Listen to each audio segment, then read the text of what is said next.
Okay, folks. All right. Enough chit chat. Welcome back.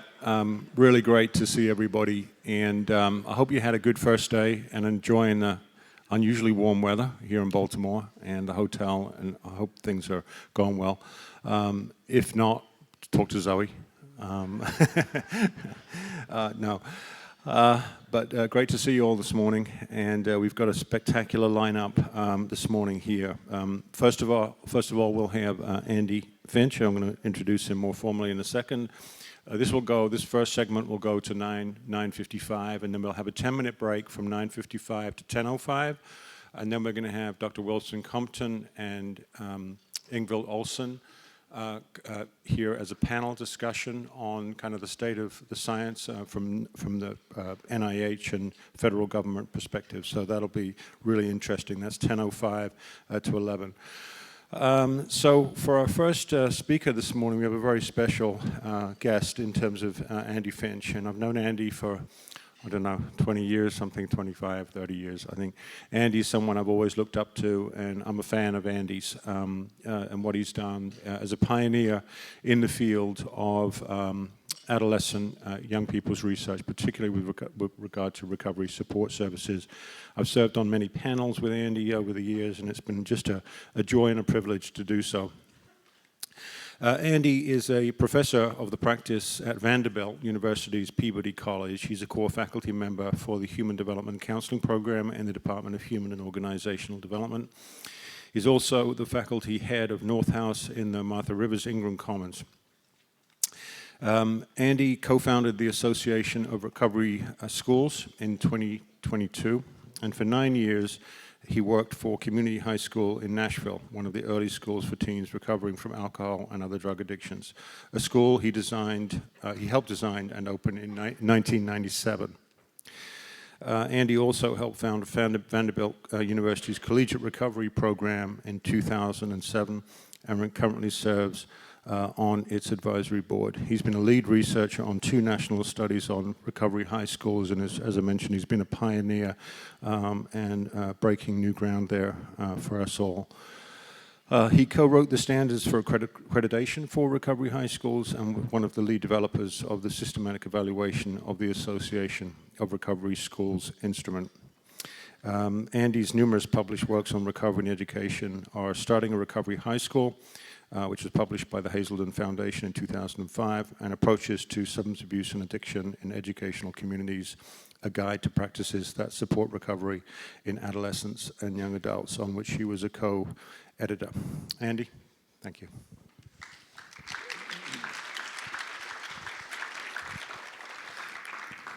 Thank you all. Thank you, John. Get my stuff set up here. It's great to see so many people out here this morning, and I just really want to thank John, thank all the folks that have put this on. I really want to thank Zoe for all her help setting everything up. This has been a wonderful experience, and I'm so glad that this conference came back last year and it's continuing on this year, and I really hope that it continues long into the future.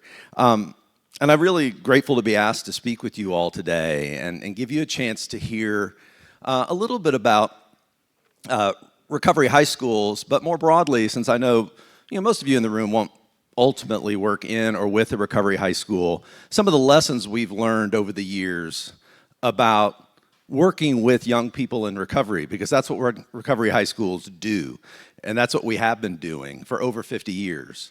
And yet so many people don't even know what they are, and quite honestly, a lot of us that work with them every day are trying to make sure we can define and explain accurately what they are. Hence the name of this talk.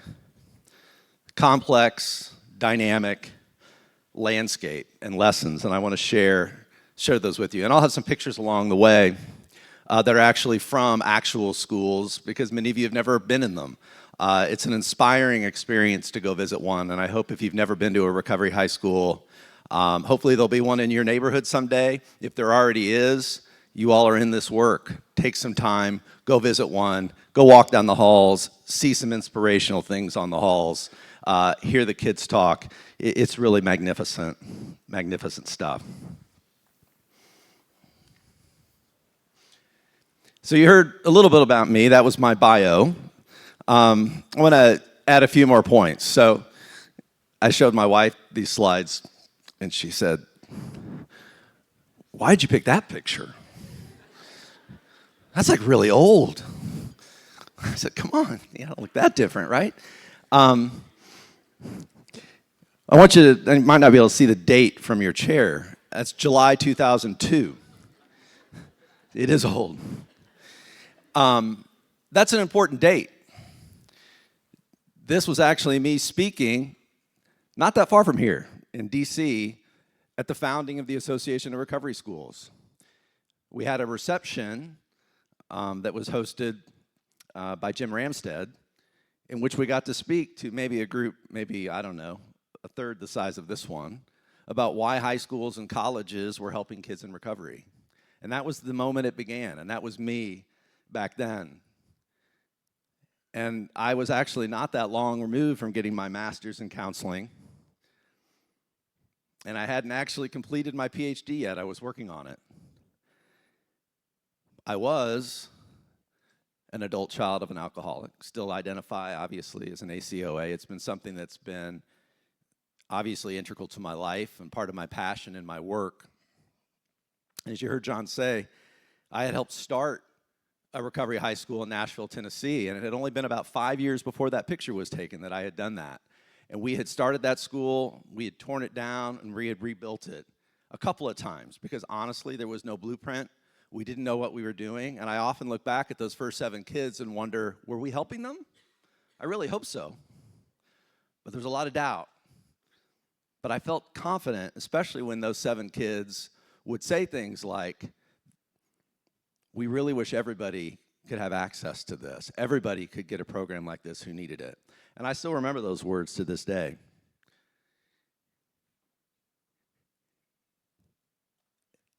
The other thing that I want to stick up here, and I'm going to talk about this a little bit during my conversation today, but also I have a talk coming up in just a little bit, which I talk more about, my new book that's out, which has probably been one of the most exciting things I've gotten to do in my career. It's the history of the recovery high school movement.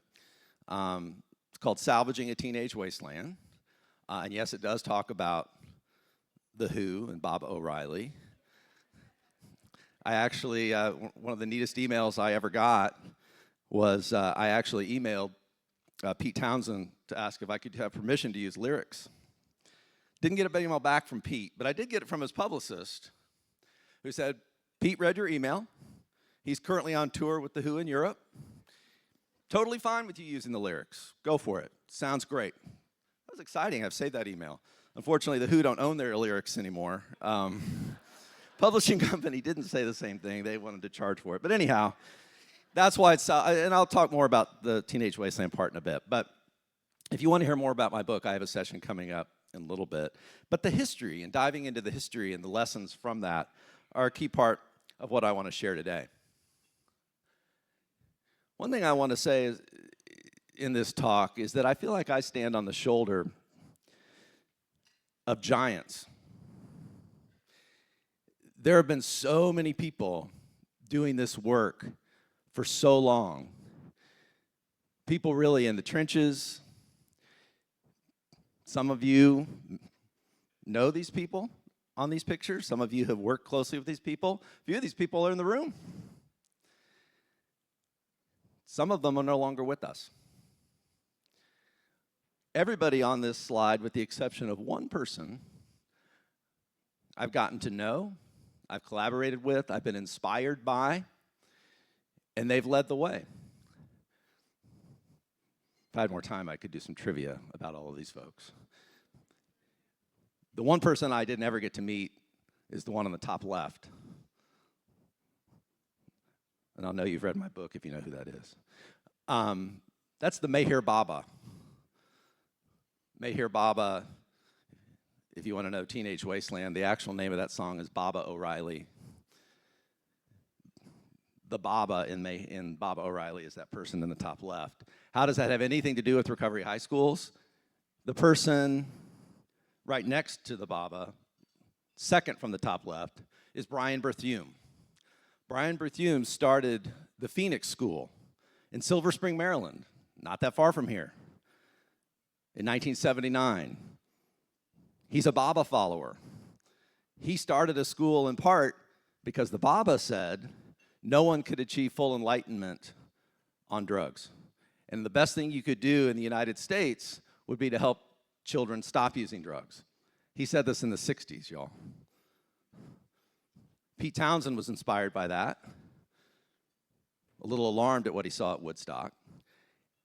And Brian Berthume made it his life's work to create a school like that.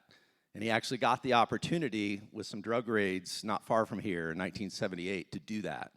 So that's why I put Meher Baba. Everybody else up there, though, I've had a chance to work with. And I have Bill White up there. I mean, so influential.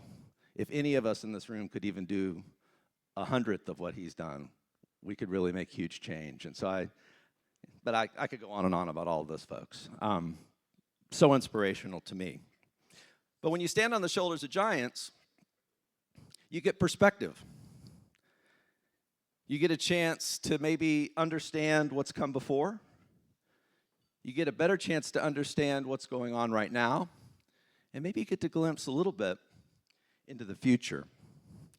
So one of the things you can do when you're up high and you're looking down is you get a sense of the landscape. You get a chance to really maybe have some perspective about what's going on. And when I think about the landscape where we're at right now, I mean, I'd be remiss not to acknowledge there's a cloud hanging over us. A lot of people in this room whose work is so vital and important are wondering, is it going to continue to get funded?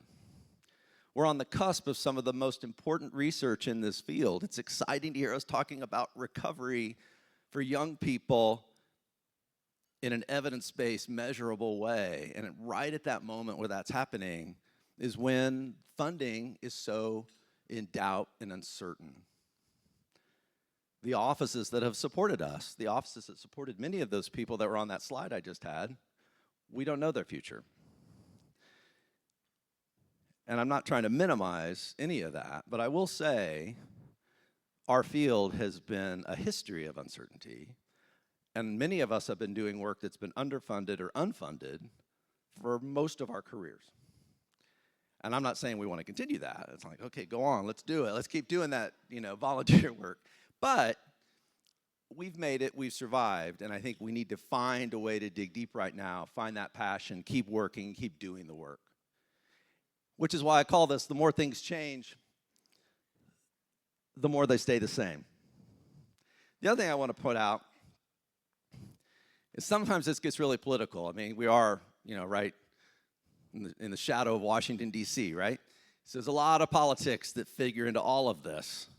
And if I've learned anything over all of these years, somebody told me a long time ago, this is an equal opportunity disease. It affects people on both sides of the aisle. Now, whether or not we like that word disease or whether or not we want to embrace that, the equal opportunity part is very real. And what I've learned over time is that we have had support, strong support, from people, Republican, Democrat, Independent. I put Nancy Reagan up there, not necessarily because I'm, encouraging the Just Say No campaign to come back, but Nancy Reagan wrote a letter to the Phoenix School. When they had built their new facility, they had the Building Arts program build a school for them in Gaithersburg, Maryland. And she wrote a letter of support. She said, what the Phoenix School is doing is fabulous. We need more of these. That's in the 1980s. Sadly, that school was burned down by arsonists.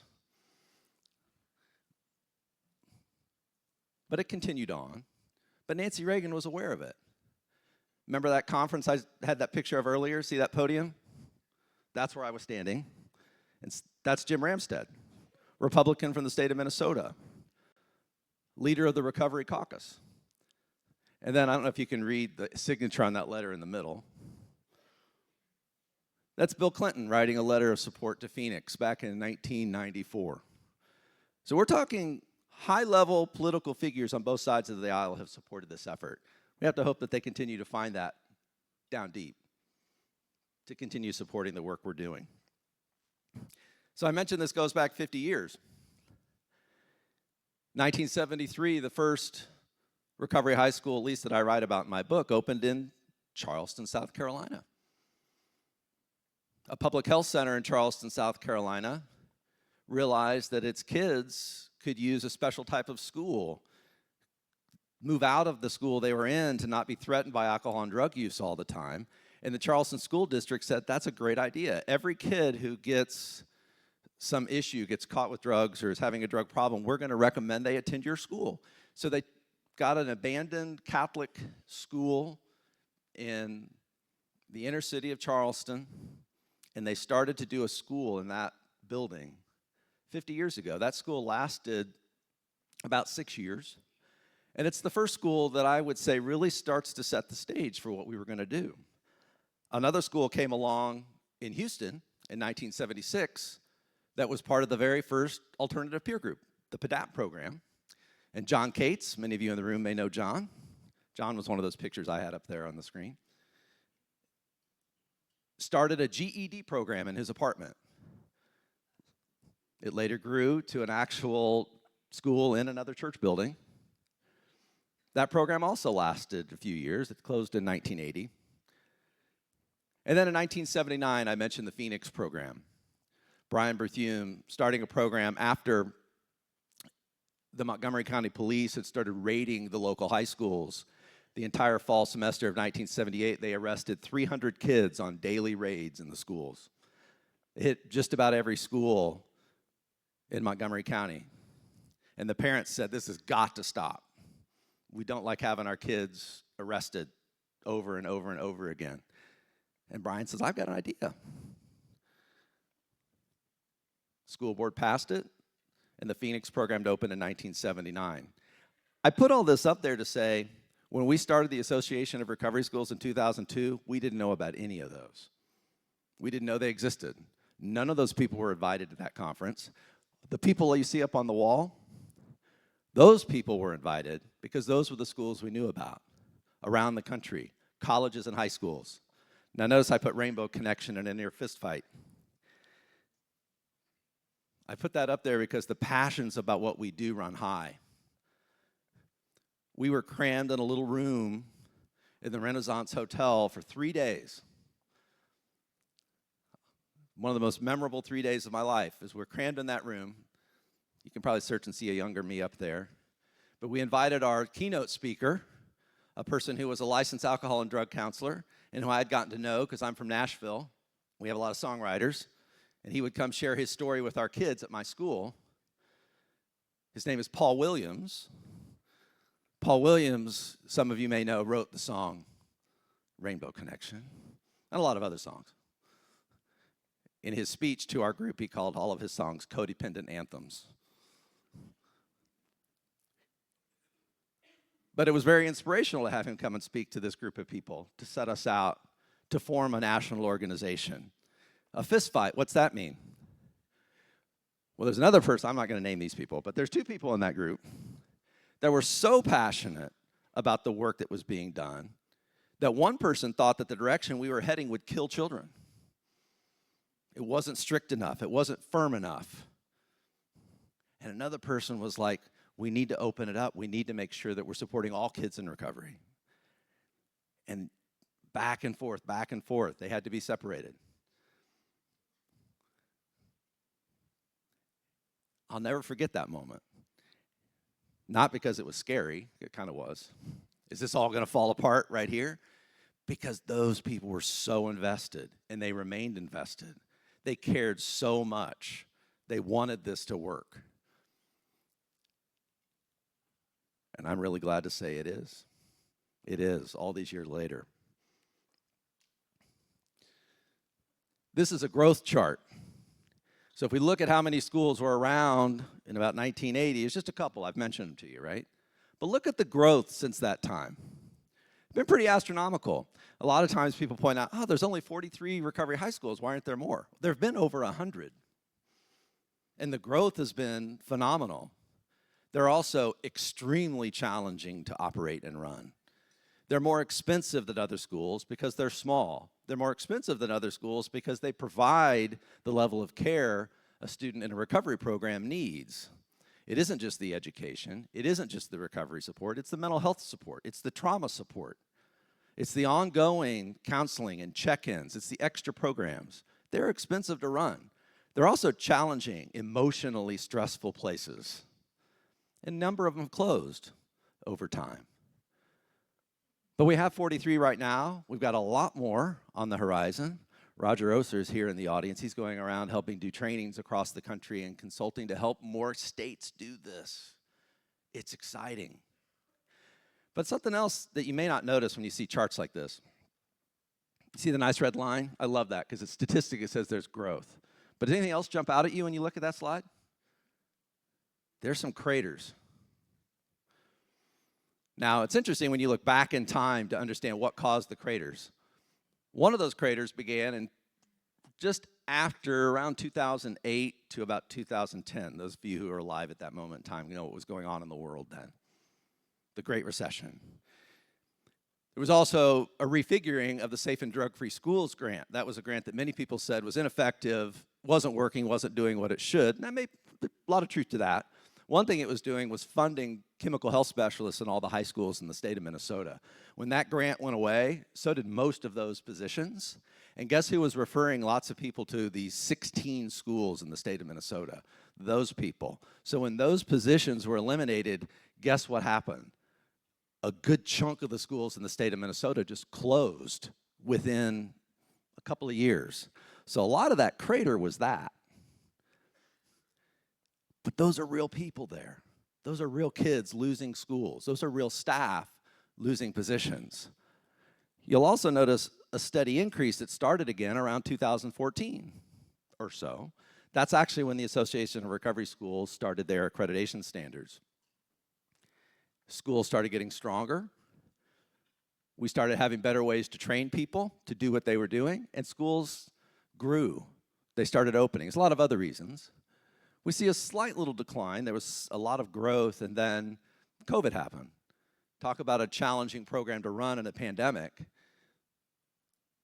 But I'll tell you, the recovery high school staff, some of which opened during the pandemic, including Harmony in Oregon, they were doing heroes work to figure it out, make it work, make a program available. Most of them survived. A few schools did not. But we'll see what continues.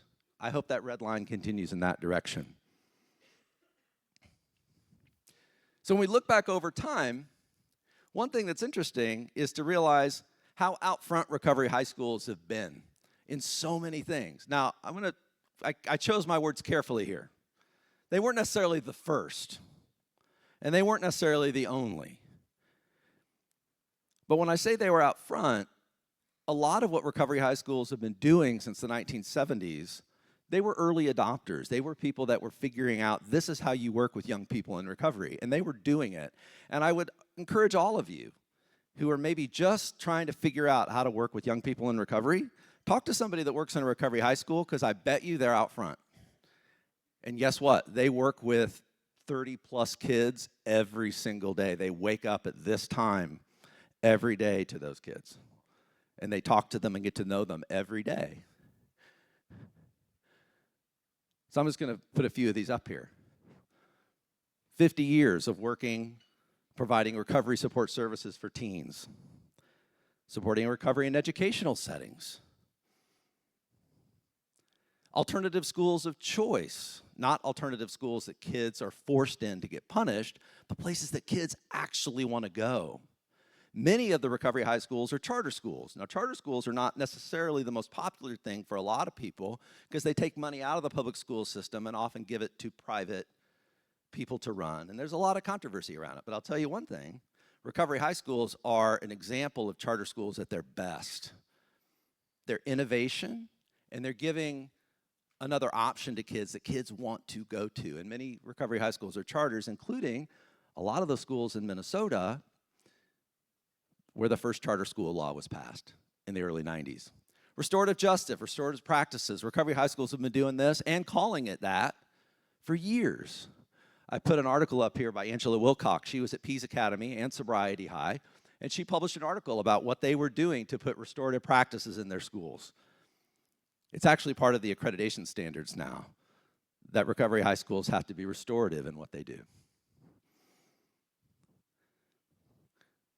Using the word recovery rather than sober or clean. Seems like a small thing. I do remember when we were trying to think of what we would call the Association of Recovery Schools. We threw some names around, and I said, gosh, maybe how about the Association of Sober Schools? Acronym just doesn't work. Thankfully, it doesn't work. And so we embraced recovery. And at the time, that was a concept that felt very nebulous. What does that exactly mean? What do we do? It still remains ambiguous in a way, but that's who we are.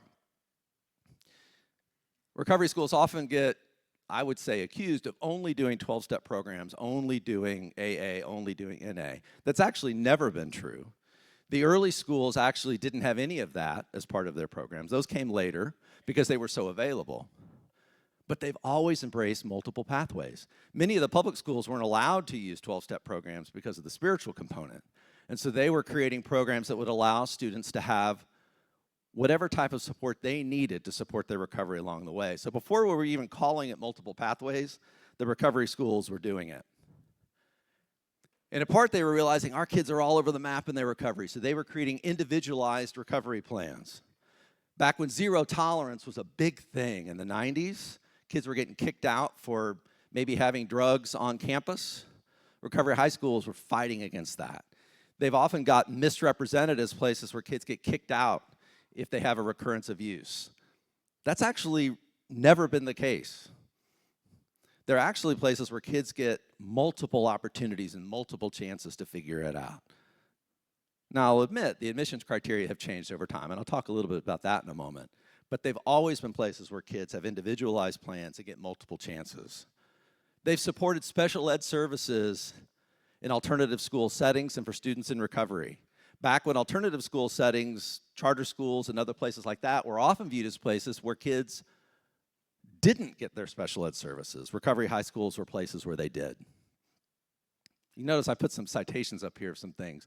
That was Tracy Bowermaster who wrote an article on that in 1998, a long time ago. Accreditation standards that we started working on and presenting in 2011. Incorporating UAs into schools, kind of controversial in a lot of places. It's worked pretty well, and it's interesting, in recovery high schools, they're not necessarily punitive. A lot of times kids are happy to know, gosh, I haven't been using, or my levels have gone down, or whatever. And just in general, using screening instruments. We actually had a presentation, Michelle White came and presented on the GAIN years and years ago. We encouraged our schools to use the GAIN as a screening instrument. And many did. Started using the GAIN screeners way back in the day, and many still do. So again, so many things that Recovery High School's done and so many things that they continue to do. Recovery High Schools, what's their purpose? They support recovery. Gosh, that sounds easy enough. What is recovery? We've been trying to figure that out for a long time. Still trying to figure that out. So Recovery High Schools predate when we were trying to define this. And this is way too small for you to see. But I just started pulling down definitions. Go online, pull down a lot of definitions. You'll notice that the first few are fairly abstinence-based. That's what they're focused on, right? The goal of recovery is to never use again. Sobriety, right? So those are some of the early definitions. Then we started to see a wind change. Maybe it's not just about that. Maybe it's about general wellness. Maybe it's about having your life work well for you. And so these definitions are a little more broad, maybe a little more useful for addressing a broader range of people. I will say Recovery High Schools probably leaned more heavily on those early definitions. I will also say over time, they've increasingly moved to embracing some of these other definitions. I would call them more holistic wellness-based. Now, before we start to go, wait a minute, it took a long time for recovery high schools to do that. The longest existing recovery high school is called Pease Academy. It's in Minnesota. It's been around over 35 years now. And when they opened the school, they weren't called Pease. Pease is an acronym, Peers Enjoying a Sober Education. It was actually opened as a school named the Holos School. Holos, H-O-L-O-S, holistic. It was about wellness. They had 8 pieces of wellness, a wellness wheel that the kids were working on. Folks, this was 1989. The reason they changed the name was because the kids didn't like it. They thought, Holos, that's woo-woo. We don't know. Well, let's do what we are. We're about getting a sober education. So let's be peace. Notice the S is not there instead of the C. Peers enjoying a sober education because it was such a peaceful place around sobriety. So they changed the name. I like this definition. This is NIAAA. It kind of grabs a little bit at both, I think. Talks about remission from substance use disorder, talks about the life wellness, the holistic piece. But one thing all these definitions have in common is one central piece. They were written for adults. Now, granted, I don't think they were ignoring adolescents.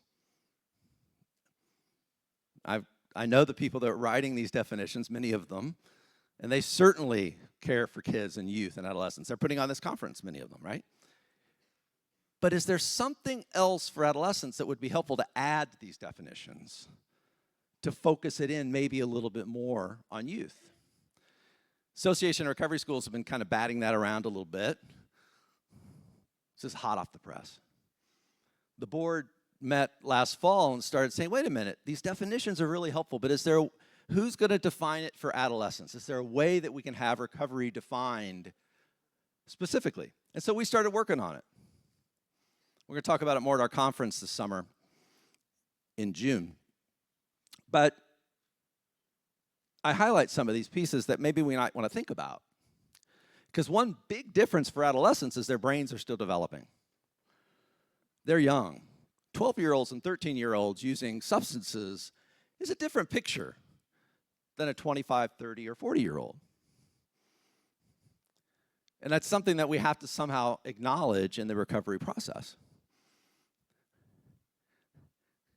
I'll read the second part. Recovery involves creating stability, a consistent state of well-being, supported by positive routines, healthy coping skills, and strong support systems. That sounds very similar to what those definitions have. But then we added a piece, and I'll acknowledge, not everybody may agree with this statement. Taking a break from substances allows the brain to heal and supports these changes. Recovery for adolescents is about progress, connection, and discovering new opportunities in a supportive environment. The part that might be a little controversial is the taking a break. Recovery increasingly doesn't ask that of people.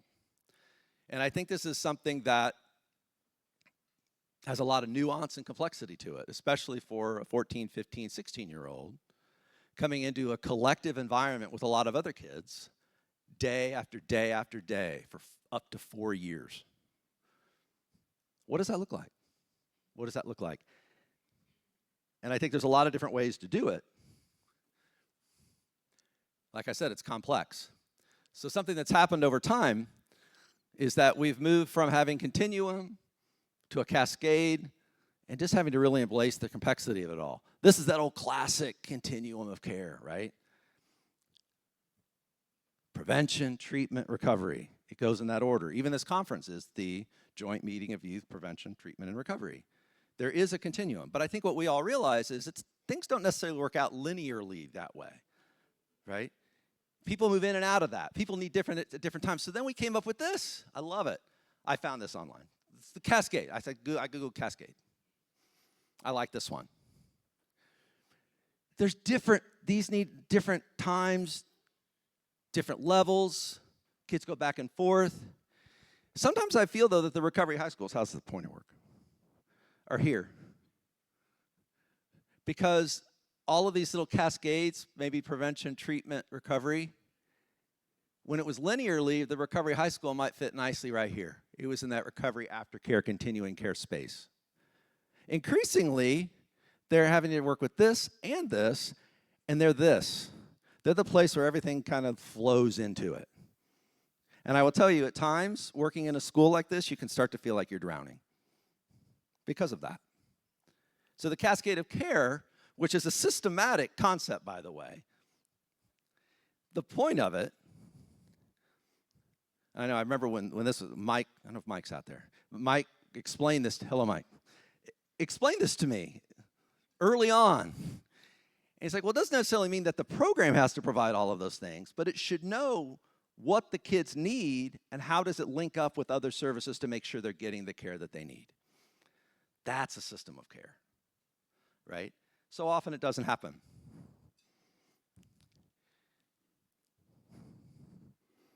Doing some research with Paul Moberg several years ago, the late Paul Moberg. So sorry to have him no longer with us. This would have been something that I think he would have really loved and appreciated. He actually did the first study on recovery high schools in Albuquerque, New Mexico in 1995. And Paul and I were at a Chinese food restaurant in Minnesota doing research. It's a very cold night, as it often is in Minnesota. And we're in this restaurant, and literally on the back of a napkin, Paul draws this. Didn't look this nice. But on that napkin, we realized we were going to visit. We visited 18 schools in our first study. And realizing, you know what? We're trying to define what a recovery high school is, and it seems like it's different at the same school depending on who's enrolled on the day that you show up. Because kids enroll at recovery high schools throughout the year. Some of them stay 30 days, some of them stay 4 years. They lose half their population when they graduate in May. They rebuild it every fall. They might lose 5 or 6 kids who all go back to a full return to use at the same time. They might have a population of kids who are working on 2 years without ever having used, and then a population of kids who maybe just stopped using today. Depending on when you visit that school, it's going to look different. And so we created this. Down at the bottom is, okay, what's if a primary treatment program? Over on the right, what if a primary recovery support program? And at the time, we thought, well, maybe recovery high schools fit somewhere in here. On the other side of this line, primarily recovery support. Now, granted, this is more of a linear view. But what I would say is over time, this was a picture, so I couldn't really adjust it, but this would shift to here. And increasingly it has. And as the recovery high school has moved, there's a real challenge to us. They're not treatment programs. But they're being asked to service kids who haven't had that. And that's been a big change in what recovery high schools do. Now I'm going to talk more about these slides in another talk later today, but I'm going to introduce them to you here. One of the effects of changing landscapes and changing enrollment criteria is that recovery high schools have changed in their population. In the study that Dr. Moberg and I did back in 2008, this is what we saw. We surveyed about over 300 students, and we saw that about 54% of them had been to inpatient residential or residential treatment, and about 55% had been to outpatient treatment, and a lot of folks had been to both, right? And about 59% had had mental health treatment of some sort. And we've published on this, a lot of articles about that. I think a lot of people's understanding of recovery high schools is that. Kind of continued, in fact. Next study we did, 2018, we kind of saw similar numbers. This was about 171 people in this survey. 62% had been to inpatient or residential. Again, about 54%. We actually, in this one, distinguished between outpatient and intensive outpatient. 91% had a mental health treatment history, which is interesting.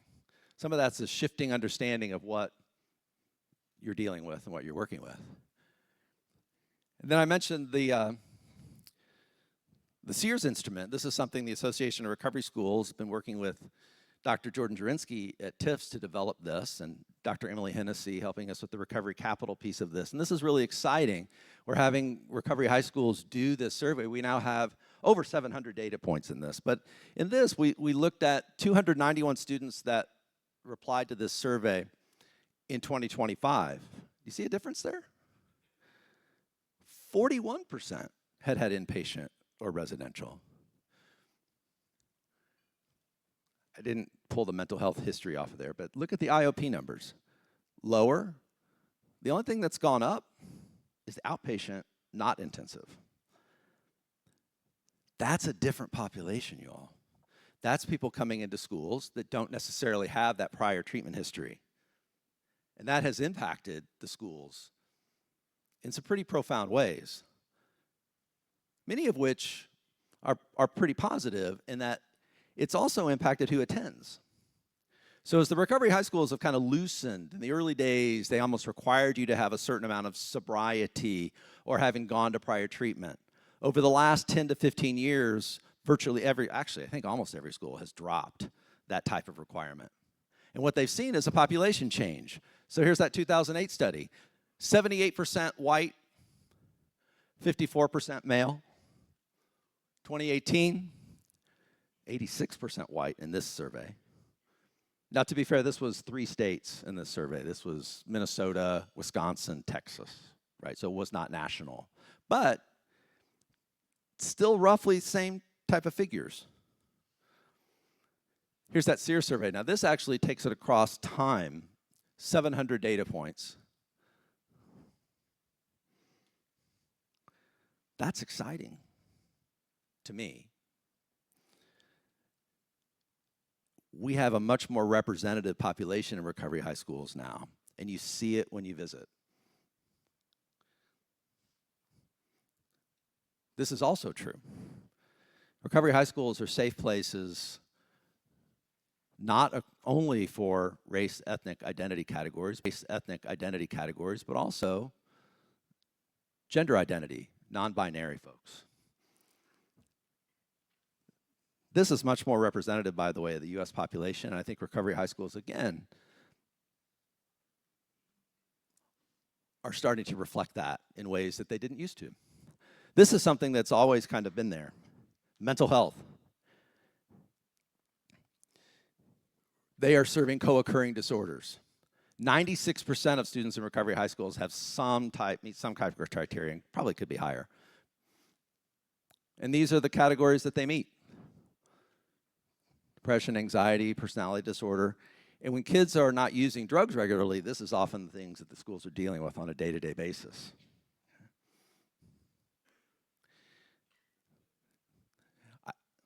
I know this is really small. That's intentional. I want you to realize schools are rooted in ecology. This was an article that came out in 2024. You can see the left side is the ecology of a substance use disorder. The right side is the ecology of recovery. Individual, neighborhood, economic, and policy factors to support recovery. I put this up here to say, what part of this does a recovery high school serve? It's in that little box. Talk about complexity. Recovery high schools serve that little box, and actually, I didn't underline it. Educational. It means all these other things are factors in recovery. Or substance use. If we're going to really help teenagers, we cannot just do it here. As much as I'm a fan, we have to do it here. It's systemic. Complication, complicated populations. We've relaxed enrollment criteria, but we've brought in people who haven't had treatment before. High levels of substance use, high levels of mental health acuity. And a reminder, recovery high schools are schools. They're not treatment organizations. They're not staffed as treatment centers. They're complex. They're not only a complex system, they're a complex system of teenagers. Even more complex. How are we measuring success? This is relatively new. Dr. Hennessy's work on recovery capital for adolescents. There's recovery capital for adults down here. A realization. Maybe it looks a little bit different for adolescents. And there's several presentations at this conference on this topic. Here's a quote. David Best and Emily Hennessy quote. Recovery capital is about the tools and mechanisms that create conditions for growth, not the growth itself. So recovery capital is a great way to measure things for youth in recovery. But it measures the ecology. It measures the support system. And the reason I say that is we're in a very exciting moment of being able to have some measurement about what recovery high schools do. Here's a systematic review that came out, weeks ago. Fresh. And it's great. It highlights actually some gaps, things that we need to do. Says that recovery high schools are some evidence. We need more studies. We've only had a couple that really meet decent non-biased criteria. We need stronger ones, but the ones that are out there are promising. Robust evidence is limited. We need more rigorous studies. And here are the challenges. As we start to get robust studies, let's remember we have to compare apples to apples. Remember that cascade pool? Increasingly, recovery high schools are getting kids who haven't had treatment. We need to make sure that we're comparing recovery high schools not to treatment programs, but to schools and recovery support programs. They're not the same. We need rigorous designs. We need to study within student change, not just school level change. We need longitudinal studies. One of the most important parts about writing this book for me was I got to talk to students that were in recovery high schools over 30 years ago and talk about their lives since. Those are the types of studies we need because we know from studies that have been published, I know Dr. Kelly published one on looking at long-term sobriety for adults. What does long-term sobriety and recovery look like for a youth? What's it look like through college? What's it look like into adulthood? Then we might actually see the impact of a recovery school. And it may not mean that they've stopped using, but what is their life functioning going to look like? And realize that we have to pay attention to all of the systems, not just one piece of it. And let's not forget, they are schools. We have to have academic outcomes, graduation rates, attendance. Measuring academic outcomes has always been hard, but you know what? We can do hard things. We can do them. You're doing them every day.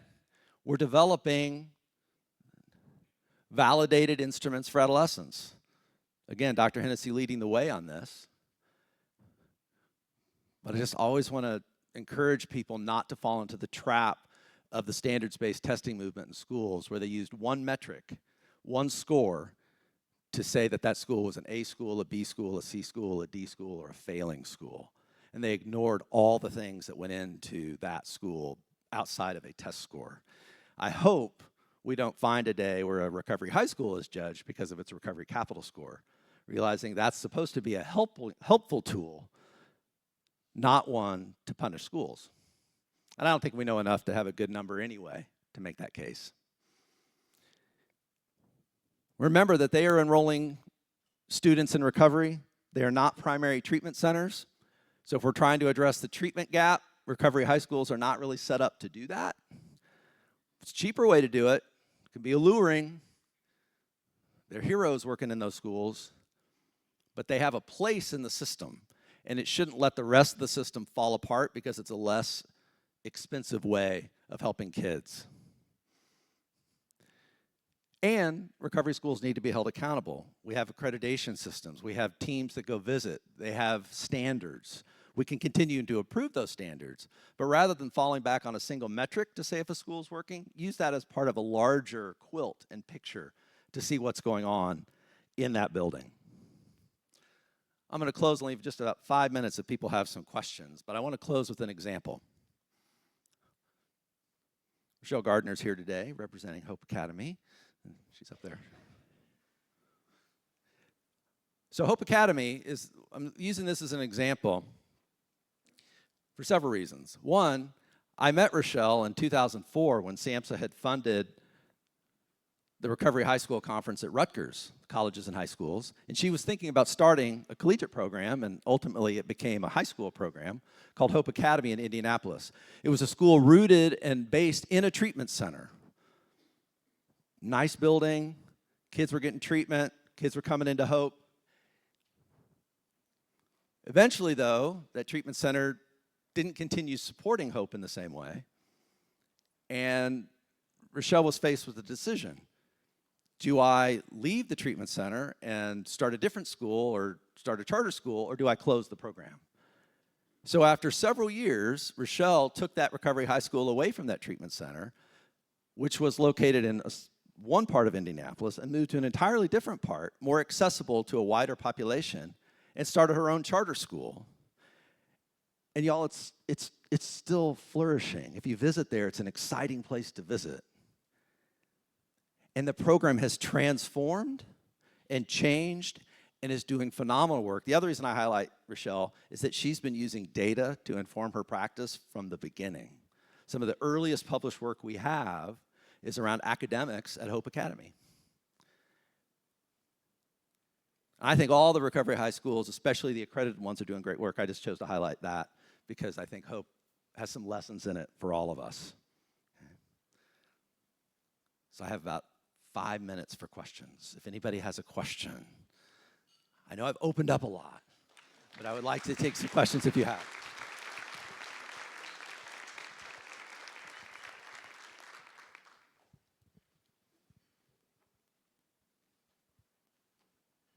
Surely somebody has a question. If not, I'm going to, while you think, show you this quote here to inspire you, okay? Yes, question.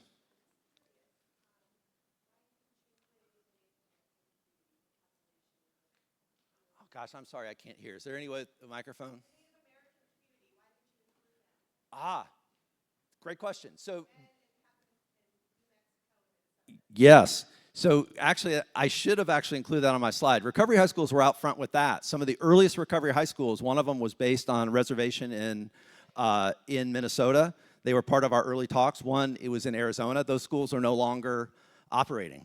They have closed. And so we used to at our conferences regularly talk about the needs of Native Americans and what's going on in those schools. Mark Coletta gave speeches at our conferences, and those schools have closed. So that's why I don't have them on there currently. It certainly needs to be met, but the schools have closed, and I would love to find ways to get them back open again, for sure. So, great question. Yes? Yes.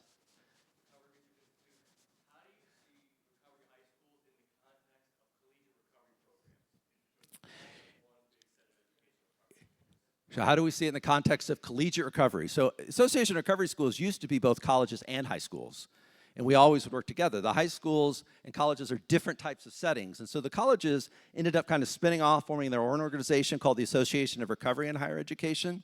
And I think the short answer to that is they can be a nice part of a continuum, right? The kids can go to recovery high schools and then matriculate into a collegiate recovery program if it exists for them.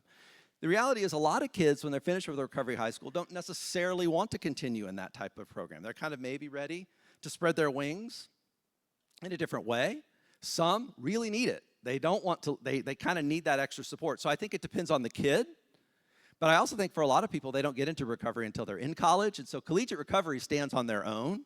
And it's also a lot less of a complex system to operate because you're not running a whole college. You're running a program within a college. A recovery high school is a whole school. So there's just a lot more complexity in this high school. Yes. Yes.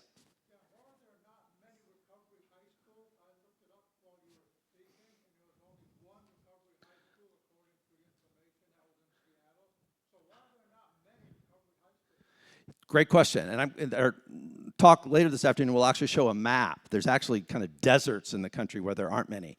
I think the short answer is how difficult they are to open. They're expensive. They're hard to get all of those things in place. You need a lot of policymakers to support it. You need people that are going to support on the staffing side. But it's also very difficult to run day to day because of the high acuity of substance use and mental health needs. So they're challenging to run. And then I years ago gave a speech about what we needed to expand them, and I said there's two things we have to conquer: ignorance and funding. I think they still exist. Ignorance is not because people aren't smart, it's because they're not aware. I guess this is the wrong room to ask, but how many people in the room are aware of recovery high schools? That's great. Most of you are probably here. No, so I ask that in a lot of settings. I get maybe a tenth of the room raise their hand. And so we have to spread awareness, and then we have to be able to fund them. And they're complicated to keep going. Yeah. Yes. Hello.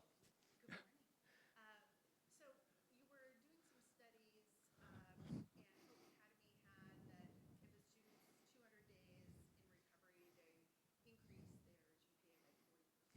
I'm wondering what other studies you're doing that correlate the SUD and the mental health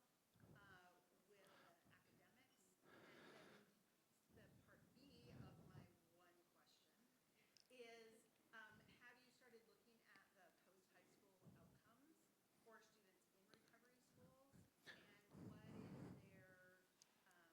And what is their, do you find that they go on to trade, that they go on to college, that they, do other things? I'm just Great questions. And I'm going to answer both quickly because I know we're at time. We do have a talk coming up talking about recovery research. What time is it, Jordan? Yeah, 11:15. I think we can address that, maybe what type of research is being done. The Sears Instrument right now is trying to answer those questions. There isn't a good study being done on academics. I know that Hope has done a lot of work around academic outcomes. So they kind of are school by school. We need a more general study on that. And the study I really want to do is tracking kids over time. I'm not aware of any work that's being done on that beyond what schools are doing to track their own kids, and that's what I would love to see. So to be honest, there really isn't anything like that happening. So in Oregon, we would love for you to come and do a study for all of our recovery. I've loved that Oregon's opening schools. I finally got to visit Oregon. It's a wonderful place. I encourage everyone to go see it. So I'm going to close with this picture because I know I'm out of time.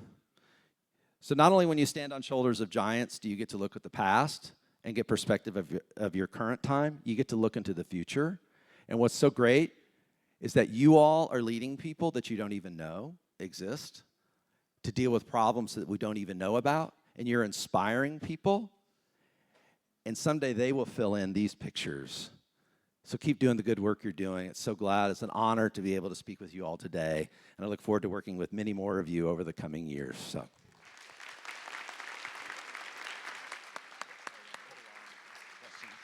Awesome.